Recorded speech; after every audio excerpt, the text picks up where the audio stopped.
जैसे ही इशिका ने घर का दरवाजा खोला, सामने कमरे में उसकी मम्मी सरिता नरवरिया और उसके अंकल रवि ठाकुर के शव पड़े हुए थे। यह देखते ही उसकी चीख निकल गई। फर्श पूरी तरह से खून से लाल हुआ पड़ा था। सरिता और रवि ठाकुर दोनों के शरीर पूरी तरह से नग्न थे। घर का दृश्य देखते ही उसने इसकी सूचना सबसे पहले पुलिस को दिया। यह घटना मध्य प्रदेश के इंदौर के एरोड्रम थाना क्षेत्र में स्थित अशोक नगर में हुई थी। यहीं पर सरिता तीसरी मंजिल पर किराए के मकान में रहती थी। डबल मर्डर की सूचना पाते ही एरोड्रम थाने के एसएचओ राजेश साहू तुरंत ही पुलिस टीम के साथ घटनास्थल पर पहुंच गए थे। ममता अपने घर के काम में बिजी थी। उसी वक्त उसके मोबाइल पर किसी की कॉल आई। जैसे ही ममता ने अपने मोबाइल पर नजर डाली, रवि ठाकुर का फोन था। रवि बाबू का फोन देखते ही उसका दिल तेजी से धड़कने लगा। वह समझ नहीं पा रही थी कि वह उसकी कॉल रिसीव करे या नहीं। ममता का पति नितिन उस समय घर पर ही था। उस वक्त तो उसने रवि की कॉल रिसीव नहीं की, लेकिन जैसे ही उसका पति घर से काम के लिए निकला, ममता ने रवि बाबू को कॉल बैक कर दिया। ममता की कॉल रिसीव करते ही रवि ठाकुर बोला, और ममता रानी कैसी हो, क्या बात है, आजकल तो तुम हमारा फोन भी रिसीव नहीं कर रही। ममता ने पूछा, ठाकुर साहब ऐसी कोई बात नहीं। दरअसल उस वक्त मेरे पति घर पर ही थे, जिस वजह से मैं फोन रिसीव नहीं कर सकी। बोलिए ठाकुर साहब, कैसे फोन किया? तभी रवि ठाकुर ने कहा, ममता रानी आज शाम को टाइम निकालकर होटल चली आना, तुम्हारी दावत है। नहीं नहीं ठाकुर साहब, आज मैं आपके पास नहीं आ सकती। आज मुझे घर पर जरूरी काम है। ममता रानी, जरूरी काम तो हर रोज होते ही रहते हैं, हमारा भी आज जरूरी काम है। अगर आज तुम नहीं आई तो हमारा जरूरी काम कैसे होगा? आज तो तुम्हें आना ही पड़ेगा। रवि अपनी जिद पर अड़ गया तो ममता के चेहरे पर परेशानी के भाव उभर आए थे। फिर भी उसने मरे मन से कहा, ठीक है, मैं आने की कोशिश करूंगी, लेकिन मैं आपके होटल नहीं आ पाऊंगी। अगर हम दोनों सरिता दीदी के घर पर मिले तो ज्यादा अच्छा रहेगा। रवि ठाकुर को सरिता के घर जाने में भी कोई परेशानी नहीं थी, क्योंकि सरिता के साथ भी ममता की तरह उसके गहरे संबंध थे। ममता का आज कहीं भी जाने का मन तो नहीं था, लेकिन रवि ठाकुर को मना करने की उसकी हिम्मत नहीं थी। सरिता मध्य प्रदेश के इंदौर शहर के अशोक नगर में अपनी बेटी इशिका और पति ऋषि नरवरिया के साथ रहती थी। दोपहर के कोई 11 बजे सरिता की बेटी इशिका कोचिंग जाने के लिए घर से निकली थी। पति भी किसी काम से घर से चला गया था। बेटी के घर से निकलते ही सरिता ने कहा था कि बेटी ठंड का मौसम है, टाइम से घर आ जाना। इशिका को घर से निकले मुश्किल से 1 घंटा भी नहीं हुआ था। तभी उसकी मम्मी का उसके फोन पर मैसेज आ गया। उसने जैसे ही मैसेज को पढ़ा तो वह हक्की बक्की रह गई। मैसेज में लिखा था, बेटी कुछ लोग मुझे मारने की कोशिश कर रहे हैं, तू जल्दी से घर वापस आ जा। मैसेज पढ़ते ही इशिका बुरी तरह से घबरा गई।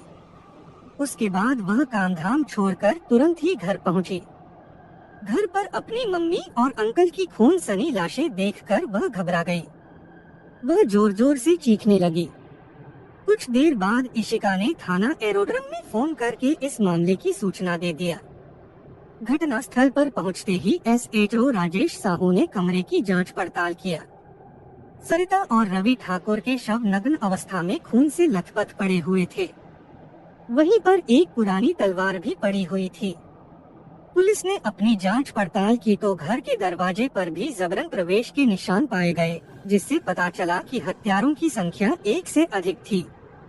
घर का दृश्य देखकर लगता था कि हत्यारों ने खून और सबूत को साफ करने की कोशिश भी की थी। इस डबल मर्डर की सूचना पाते ही additional DCP zone 1 Alok Sharma, ACP विवेक चौहान के साथ ही एफएसएल विशेषज्ञ भी मौके पर पहुंचे। विशेषज्ञों ने घटनास्थल से कुछ सबूत इकट्ठा किए। पुलिस अधिकारियों ने घटनास्थल पर पहुंचते ही मृतका की बेटी इशिका से जानकारी लिया। मृतका सरिता की बेटी इशिका ने पुलिस को जानकारी देते हुए बताया कि रवि बाबू का सरवटे बस स्टैंड इलाके में होटल है। उसकी मम्मी सरिता एक ब्यूटी पार्लर चलाती थी। दोनों में अच्छी जान पहचान और घरेलू संबंध थे, जिसके कारण रवि बाबू अक्सर उनके घर पर आते जाते रहते थे। रवि बाबू के 3 बच्चे थे। इस जघन्य अपराध की तह तक पहुंचने के लिए एडिशनल डीसीपी आलोक शर्मा ने साइबर टीम के साथ साथ एक पुलिस टीम का भी गठन किया।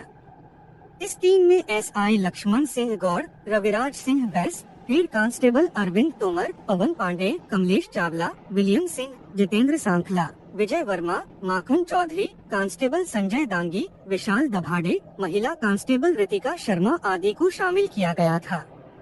टीम का गठन होने के बाद पुलिस ने अपनी कार्रवाई करते हुए इस क्षेत्र में लगे लगभग 50 सीसीटीवी कैमरे खंगाले, साथ ही लगभग 100 से ज्यादा संदिग्धों से पूछताछ भी किया। कैमरों की जांच करने के बाद पुलिस को जानकारी मिली। इस दौरान मृतक रवि ठाकुर के अलावा 2 व्यक्ति, एक महिला और एक पुरुष भी आए थे। यह सब जानकारी जुटाने के बाद पुलिस ने रवि ठाकुर और सरिता नरवरिया के मोबाइलों की खोज की तो दोनों के मोबाइल ही गायब मिले। उसके बाद पुलिस ने दोनों के मोबाइल नंबरों को सर्विलांस पर लगाकर उनकी कॉल डिटेल्स निकलवाई तो पता चला कि इस हत्याकांड से कुछ देर पहले ही सरिता ने अपनी सहेली ममता के फोन पर बात की थी। उसी कॉल डिटेल्स के द्वारा पता चला कि रवि ठाकुर सरिता के साथ साथ ममता से भी बात करता था। पुलिस ने सीसीटीवी कैमरे की फुटेज के आधार पर ममता की शिनाख्त की तो पुलिस का शक उसी पर पक्का हो गया। उसी शक के आधार पर पुलिस ने ममता के घर पर दबिश दी तो वह घर से गायब मिली। उसके बाद पुलिस ने उसके मोबाइल पर संपर्क करने की कोशिश की तो उसका मोबाइल भी बंद मिला। उसके मोबाइल को ट्रेस करते हुए पुलिस ने देर रात देवनगर खजराना से ममता उर्फ पिंकी और उसके पति नितिन को गिरफ्तार कर लिया था। दोनों पति पत्नी को अपनी हिरासत में लेते ही पुलिस ने उनसे इस हत्याकांड के संबंध में पूछताछ किया तो दोनों ने जल्दी ही अपना अपराध स्वीकार कर लिया। ममता ने पुलिस को बताया कि काफी समय से रवि ठाकुर उसके साथ ब्लैकमेलिंग का खेल खेल रहा था। पुलिस ने रवि ठाकुर के मोबाइल की गैलरी सर्च की तो उसमें कई महिलाओं के अश्लील वीडियो मिले जो सभी उसी के होटल में बनाए गए थे। पुलिस को रवि ठाकुर के होटल में कई गुप्त कैमरे भी मिले, जिनके सहारे से ही वह महिलाओं के साथ अश्लील हरकतें करते हुए उनकी अश्लील वीडियो बनाकर उनके साथ अवैध संबंध बनाता था। पुलिस द्वारा पूछताछ के बाद इस हत्याकांड की जो कहानी उभर कर सामने आई वह इस प्रकार थी।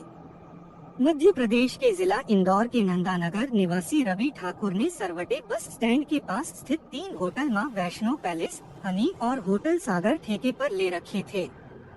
इन होटलों से रवि ठाकुर को अच्छी कमाई होती थी। सरिता से रवि ठाकुर की पुरानी जान पहचान थी। सरिता इंदौर में ही एक ब्यूटी पार्लर चलाती थी। सरिता का ब्यूटी पार्लर भी ठीक ठाक चलता था। ब्यूटी पार्लर चलाने के दौरान उसके पास हर तरह की महिलाएं आती थीं। यही कारण था कि सरिता अधिकांश महिलाओं की कुंडली भली भांति जानती थी। सरिता और रवि ठाकुर के बीच काफी समय से प्रेम प्रसंग चला आ रहा था। उसी के चलते सरिता रवि ठाकुर के पैसे से माला माल हो गई थी। यही कारण था कि सरिता हर वक्त रवि ठाकुर के लिए कुछ भी करने को तैयार रहती थी। रवि ठाकुर काफी पैसे वाला था।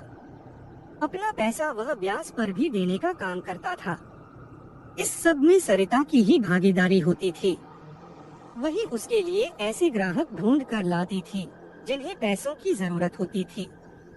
सरिता के पास हर रोज ऐसी कई महिलाएं आती थीं जिन्हें पैसों की सख्त जरूरत होती थी। उसके बाद सरिता उनको रवि ठाकुर के पास ले जाकर उससे मिलवाती और फिर उसे उसकी जरूरत के हिसाब से उसे पैसा दिलवाती थी। उस पैसे की वापसी की जिम्मेदारी भी सरिता की ही होती थी। अगर कोई महिला उसका पैसा नहीं लौटा पाती तो वह उसे अपने होटल पर बुलाता और फिर उसकी मजबूरी का फायदा उठाकर उसके साथ अवैध संबंध बना लेता था।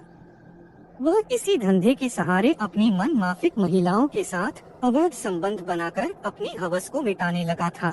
धीरे धीरे रवि ठाकुर और सरिता के बीच बने संबंध इतने मजबूत हो गए थे कि वह अपने घर भी बहुत ही कम जाता था। उसका सरिता के पास ही ज्यादातर आना जाना था। सरिता ने अशोक नगर में एक 3 मंजिला मकान में ऊपर का फ्लोर ले रखा था। वह अधिकांश रातें उसी के पास गुजारता था। ममता देवी भी सरिता की जान पहचान की थी। उसकी जान पहचान भी उसी के ब्यूटी पार्लर में हुई थी। सरिता का व्यवहार ममता को बहुत ही अच्छा लगा था। यही कारण था कि कुछ ही दिनों में दोनों में अच्छी दोस्ती हो गई।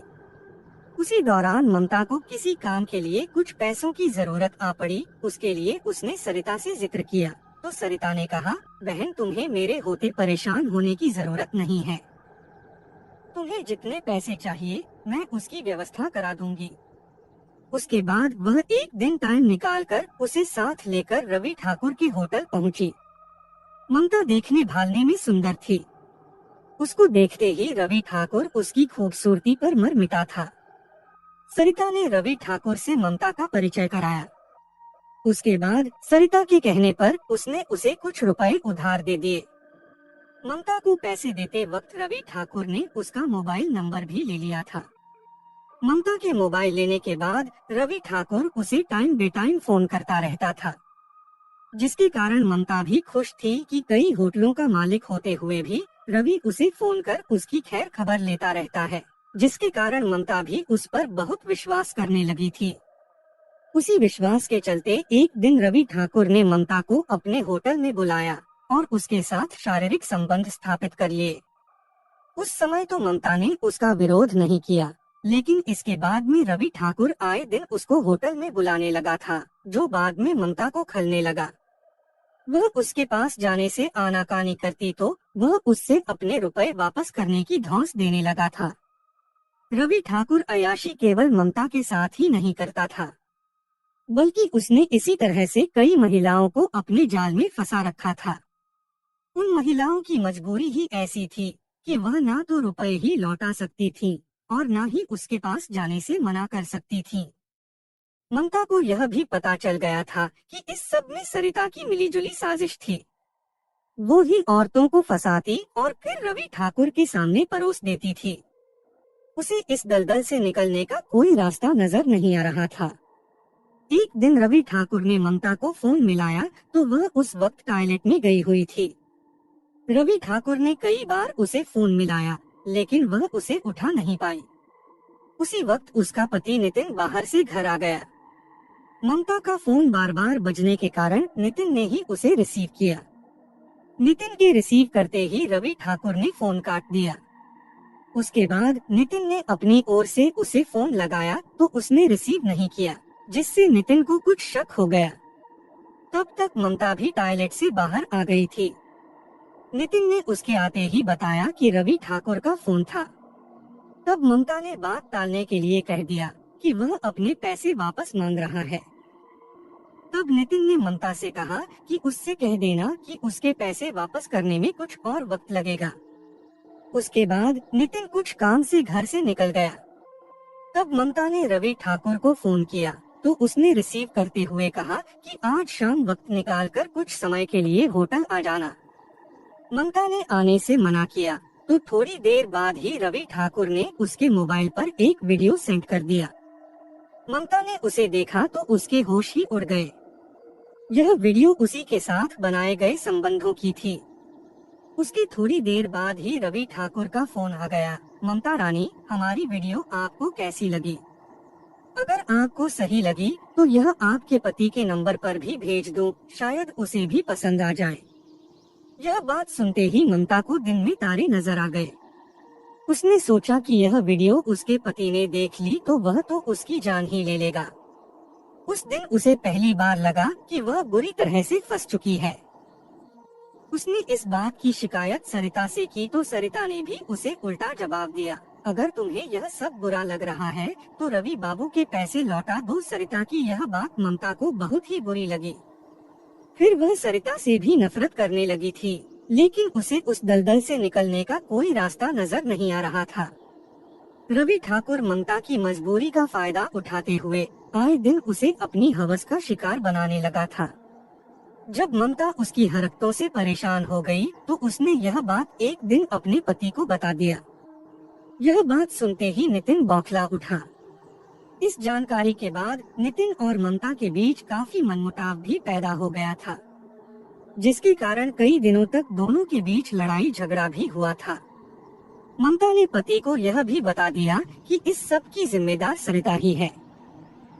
उसी ने उसके साथ संबंध बनाने के लिए उसे मजबूर किया था। इसके बाद नितिन और ममता उससे पीछा छुड़ाने के लिए किसी रास्ते की तलाश में लग गए। रास्ता भी ऐसा कि जिससे उन्हें रवि का पैसा भी ना देना पड़े और उससे हमेशा हमेशा के लिए पीछा भी छूट जाए। सलाह मशविरा के बाद दोनों ने सरिता और रवि ठाकुर को मौत के घाट उतारने का फैसला कर लिया। प्लानिंग के लिए उन्होंने करीब 1 महीने तक क्राइम सीरियल देखे। तब पति पत्नी दोनों ने मिलकर दोनों को मौत के घाट उतारने की योजना बनाई। फिर वह उसी योजना के तहत रवि ठाकुर की फोन आने का इंतजार करने लगे। 9 दिसंबर 2023 को रवि ठाकुर ने ममता को फोन कर होटल आने के लिए कहा। इस पर ममता ने कह दिया, मैं आज आपके होटल पर नहीं आ सकती, अगर आपको आना है तो आप सरिता के घर आ जाना। सरिता के घर जाने में रवि को कोई परेशानी वाली बात नहीं थी। उसके बाद रवि ठाकुर ने ममता से कह दिया कि ठीक है, वह सरिता के घर पर ही पहुंच जाएगा। उसी वक्त ममता ने सरिता को फोन कर बता दिया कि रवि ठाकुर और मैं आपके घर आने वाले हैं। यह बात सुनते ही सरिता ममता और रवि ठाकुर के आने का इंतजार करने लगी। उस वक्त सरिता का पति ऋषि भी किसी काम से बाहर गया हुआ था। दोनों की हत्या की योजना बनाने के बाद ममता अपने पति नितिन को साथ लेकर सरिता के घर पहुंची, लेकिन ममता के साथ उसके पति नितिन को देखकर उसे कुछ हैरानी भी हुई। सरिता ने ममता को एक तरफ बुलाकर उसके पति के आने का कारण पूछा तो उसने बताया कि वह किसी काम से बाहर जा रहे थे। फिर बोली कि मुझे भी उधर ही जाना है, वह मुझे छोड़ने के लिए ही आए हैं। यह जानकारी मिलते ही सरिता दोनों के लिए चाय बनाने के लिए किचन में चली गई। सरिता के किचन में जाते ही नितिन ने उसके घर का दरवाजा अंदर से बंद कर दिया। उसके बाद उसने उसके घर में ही रखी तलवार से सरिता की हत्या कर दिया। सरिता की हत्या करने के बाद ममता ने दरवाजे पर लगा कुंडा खोल दिया। उसके बाद नितिन सरिता के अंदर वाले कमरे में छिप गया। उसके बाद जैसे ही रवि ठाकुर सरिता के घर पर पहुंचा, तो ममता ने फिर से सरिता के घर का बाहर वाला दरवाजा अंदर से बंद कर दिया। उसके बाद उसने रवि ठाकुर को बाहर वाले कमरे में ही रोक लिया। रवि ठाकुर ने उस वक्त सरिता के बारे में पूछा तो ममता ने कहा कि सरिता दीदी बहुत ही चालाक हैं। वह बाजार का बहाना बनाकर इसलिए चली गई ताकि हम दोनों खुलकर मौज मस्ती कर सकें। इतना कहते ही ममता ने रवि बाबू पर अपना प्यार दिखाते हुए उसके होठों पर एक जोरदार किस कर दिया। आप चिंता ना करें, वह इतनी जल्दी घर वापस आने वाली नहीं है। इतना कहने के बाद ही ममता ने रवि ठाकुर को अपनी आगोश में ले लिया। फिर वह रवि ठाकुर के साथ अश्लील हरकतें करने लगी, जिसके बाद ममता को अकेला पाकर रवि ठाकुर भी उसके साथ संबंध बनाने के लिए बेचैन हो उठा था। रवि ठाकुर के कामुक होते ही ममता ने उसके कपड़े उतार दिए। उसके बाद रवि ठाकुर ने भी उससे कपड़े उतारने को कहा तो उसने कहा कि उसे आपके सामने कपड़े उतारते हुए शर्म आती है। यह कहते ही ममता ने रवि ठाकुर की आंखों पर पट्टी बांध दिया। रवि ठाकुर की आंखों पर पट्टी बांधते ही नितिन तलवार लेकर आया और सामने खड़े रवि पर ताबड़तोड़ वार कर दिए, जिसके तुरंत बाद उसकी भी मौके पर ही मौत हो गई। सरिता और रवि ठाकुर की हत्या करने के बाद ममता और नितिन ने दोनों को एक ही कमरे में ले जाकर डाल दिया। उन्होंने सरिता के भी कपड़े उतार कर नग्न कर दिया था। उसके बाद ममता ने ही सरिता के मोबाइल से उसकी बेटी को मारने का मैसेज भेज दिया था, ताकि उसकी बेटी को उन पर किसी तरह का कोई शक न हो जाए। दोनों को बेरहमी से खत्म करने के बाद पति पत्नी ने वहां पर फैले खून को साफ करने की कोशिश किया। उसके बाद दोनों उसके कमरे से निकलकर बाहर से दरवाजा बंद करने के बाद ऑटो से फरार हो गए। ममता ने रवि ठाकुर और सरिता का मोबाइल भी अपने पास रख लिए थे। अपने घर पहुंचते ही दोनों ने अपने पहने कपड़े जला दिए। इस हत्याकांड के खुलासे के बाद पुलिस ने आरोपियों की निशानदेही पर आरोपियों के जले कपड़े और दोनों मृतकों के कपड़े के साथ साथ हत्या में प्रयुक्त तलवार